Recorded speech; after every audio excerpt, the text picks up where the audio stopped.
Brought to you by PrayLatin.com, makers of prayer cards featuring complete English phonetic renderings of Latin pronunciations. We, as Christians and as traditional Catholics, like to say that the secular world treats the question about the created world and all things green like it's its own religion. The way the world treats issues around all things green certainly bears the hallmarks of theology. They have creation stories. They engage in apologetics. They have arguments specifically designed to counter the claims of their rivals, which in this case are Christians and usually Catholics almost exclusively. And while historic religions in the modern world are separated from the state through a fictional wall of separation, this religion of the world is the official religion of the state, or at least it's part of the official pantheon of permitted religions the state openly worships. Most advocates for this new religion reject our claim that it is in fact a religion, or at least they did, well, until just recently. Now we have a story that came from this past Earth Day celebration, where some of the leading news outlets admit that it is in fact a religion and should be treated as such. And you know what? I actually agree with them. Not because I agree that all things green should be given the serious consideration of a religion and all the things that religions are concerned with. After all, our relationship with the divine is a very serious consideration. I simply agree that they are a religion and should be honest with everyone about that. Our story comes from Time magazine, which is as serious a mainstream outlet as you will ever find. Headline: The case for making Earth Day a religious holiday. Yes, a religious holiday. In America, at least, major Christian religious holidays are observed with the federal and state government offices being closed, as well as banks, post offices, and a few other operations closed for the day. In other places, they're called bank holidays, but it amounts to the same thing. The state affirms in some way or another how important the day is to the culture by closing up official functions and giving employees the day off. Christmas, Thanksgiving, and a few secular days get this designation, along with some secular feast days that aren't even remotely religious, like, say, the 4th of July or Memorial Day. No one says the 4th or the Memorial Day are religious holidays, though, and the advocates here are rather explicitly asking us to treat Earth Day more like Christmas or Thanksgiving. And as you'll see, they're being far more honest about their intentions than you or I might have expected from them, at least at this stage of things. From the article, quote, Earth Day is upon us, that forlorn little non-holiday that some years sandwiches itself between Easter and Passover, or other years trails in the wake of those, quote, real holidays. If the Super Bowl is America's unofficial national day of celebration, Earth Day is the collective yawn that brings a shrug. No recipes offer Earth Day chips and dips to serve when friends and beloveds gather in the celebration of the miracle of a living planet. Because they don't. Not even ours. For the two of us concerned with this topic, one of us nominally one of our so-called elder brothers in the faith, and the other a recovering Catholic, we find the ill-defined nature of the only day honoring the place that makes life itself possible more than a little sacrilegious. So on this 53rd Earth Day, we thought it useful to pose what a real Earth Day should represent and how it could form a central time for a new approach to worship. End quote. Are you surprised that a self-described recovering Catholic is at the center of this, or the person he's working with? By the way, being a recovering Catholic typically means you're just an apostate. And I honestly wish they'd just call themselves former Catholics, since it would be just far more honest. It'd be as honest as what they're doing here. Pray for the reversion for the faith of the author of that article, since the graces of his baptism may still touch his conscience. But otherwise, I'm not surprised, to be honest. I like, though, that he compared it to the Super Bowl, which is another part of the official religion of the American state, though that doesn't come with a day off from anything except church attendance, by the way, and I don't think that's a coincidence. And you know I'm right about that because very obviously fewer people attend church on Super Bowl Sunday or go to an early morning mass or a service so they don't miss the game. And oftentimes people who are not the type to go to the Saturday vigil at the Novus Ordo will go that day so they can be home for the game. We all know it's true, and especially among Protestant groups, you'll see Sunday services nearly empty on that most sacred and auspicious of secular holy days. But the authors here are not arguing for merely a day off for Earth Day. No, they actually want a religion, and they do so by repeating some tired lies about how Christianity is rooted in pagan beliefs, a claim that has been so thoroughly debunked that it's almost remarkable that anyone still makes the claim. Except they make the claim because no matter how many times we debunk the lie, they repeat it because they control all of the institutions for maintaining the cultural narrative, including the church itself. Don't believe me? Francis wrote Laudato Si. Before Francis, Benedict XVI was called the Green Pope. But they're being honest here in what they want, a form of religion. Quote, so what would an Earth-reverent belief system look like with Earth Day at its center? Begin with, let's take a look at what established religions get right and where we might take a cue. Perhaps the first step might be unearthing the nature-centered origins of our existing religious holidays. Most of us know in the back of our minds that Christmas and Hanukkah fall around the time of winter solstice, that Easter and Passover are celebrated in tandem with the arrival of spring. Actually, not always. That Sukkot and Diwali mark harvest and summer's last warmth, and Eid follows the path of the moon. These holidays have origins in gratitude for the sun returning, yada, yada, yada. You've heard this argument before. It's been widely debunked. But I'll continue. Gratitude for the harvest that could avert the starvation winter might bring. Thanks for when it did avert it. We could conceivably reframe these holidays as days of thanks for what natural world gives and reminders that our responsibility for what remains is an ongoing covenant.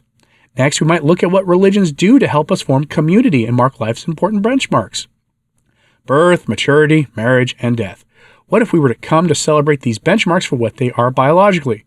Birth, the ecstatic co-joining of atoms and molecules resulting in sentience, might prompt a ritual of truthfully and factually recounting how inanimate becomes animate. Instead of, or in addition to, bar, bat mitzvahs, and confirmations, would it be too much to expect our children to go beyond the average daily 20 minutes of most American children, spend outdoors, and commit to memory the names and descriptions of local plants and animals, or learn the considerations involved in correctly planting a tree? The covenant of marriage might be an opportunity to remind young couples to consider the burden children place upon the planet and to make vows of sustainable patterns of behavior going forward. Wow. Death finally might be recognized for what it is, the returning of atoms and molecules to the cycle. In the cycle of life, the coming apart is as miraculous a process as the joining. We still don't really know how nothing became something and formed a universe in which random pulses of energy and matter coalesced into beings writing op-eds. In short, there's plenty of mystery to go around. End quote. Notice how this is a tacit rejection of existing religion and wanting to take the observances of existing religions that are embedded in our holidays and co-opt them for their purposes. But mystery is at the heart of this. The point of religion, regardless of what one it is to bring meaning to mystery, demystify it to a degree so we know what our duties are to whatever is behind the mystery, and then act accordingly. And it is in acting accordingly that they're most interested in. Religions have rules, after all, codified in scripture and in any magisterial authority that might exist within it, and you live your life based on those rules. They admit as much. They want an Earth Bible. Seriously, they say that. Quote. Lastly, we might just need a book. The Torah wraps around the year nicely from one Simchat Torah to the next. When we complete the annual reading of the story and start over again in all the same service, creating the feeling of a hermetic year. What if a book like that existed for the Earth? What if it were replete with hymns to this world of the living? What if it contained the stories of the prophets of natural and earth knowledge? I can never read this without laughing. Darwin and Carson, Galileo and Humboldt. Wow. What if we came to mark those discoveries as the gradual opening of a consciousness to the laws of nature? You don't want to start talking about the laws of nature, secularists. Come on. What if our Bible of the natural world reinforced that a multiplicity of processes and phenomena still remain to be discovered? What if we used that book not to scold our children into following commandments, but rather to light a path forward that encouraged discovery and reverence and gratitude for the relationships that are this planetary spaceship's life support? Are we proposing a whole new religion? We're not quite sure. Maybe an old one. The core of all religious feeling is the sense that we are part of something much larger in space and deeper in time than ourselves. The world is certainly that. At any rate, we do know that spiritual inquiry, just like scientific inquiry, is not static. Likewise, a whole new continent of scientific knowledge has been revealed to us since America's first and second religious Great Awakenings. Buckle up for the third one, folks, because it's coming. It seems perfectly reasonable and spiritual to us that in a new Great Awakening, this knowledge continent be incorporated into a progressive wisdom of life, death, and the universe. End quote. They use the word progressive there on purpose, by the way. That's not a coincidence. The most telling part is when they ask rhetorically if they're proposing a new religion, and the response is maybe, maybe not, but maybe an old one. And it is an old one. It's worship of the created world. It's the oldest one. It's a return of the ancient pagan beliefs that they want. We see this everywhere already with a rise in fascination about Vikings and Druids and ignoring their actual history and then reframing it into something palatable for modern sensibilities, and other kinds of silliness coming from the secular world in a way that is clearly manufactured. Hollywood and streaming services push this in the form of movies, documentaries, docudrama series on any streaming service you care to name. It's almost as if there is a concerted effort to bring back the ancient beliefs wrapped up in modern technology. And by almost, I mean it's obvious that that's actually what's going on. There is almost about this. That's the point of what they're saying. A new religion that is really ancient and a rejection of what has separated man from ancient practices. In this case, what they're talking about is the cross. Elsewhere in literature about all things green, you'll see overt attacks on the faith, usually centering on Catholicism itself, because at the end of the day, the diabolical likes to go after Catholicism. That's why there's no such thing as a satanic praise and worship service. They always go after the Eucharist. They do this because they see that Christianity put man over the created world as a matter of faith, and they think this is part of the problem. Secular thinkers going back to the 60s have done this, most eloquently expressed in the writings of the philosopher Lynn White, whose landmark document, The Historic Roots of Our Ecological Crisis, places the blame for pollution and other ills at the feet of the church. This document has been widely influential, despite having been debunked numerous times, because it fits the official cultural narrative of our time. I wrote my doctoral dissertation as a sort of a refutation of it. It is the proto-false gospel of our time. Now, we're seeing the rotten fruits of it and seeing it firsthand. And it's not only the living advocates for all things green promoting this. Some time ago, I saw that someone had asked ChatGPT to craft a new 10 commandments for the modern age, and if I had good internet connection right now, I'd show you what they said.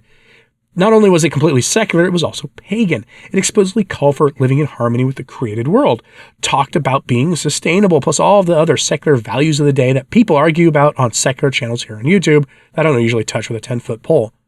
The system is being primed for overt Earth worship. And that really begs the question, are you ready for an official Earth Day religious holiday? It may be coming. Let me know if you're ready for that in the comments. What other signs of it do you see in the world around us right now?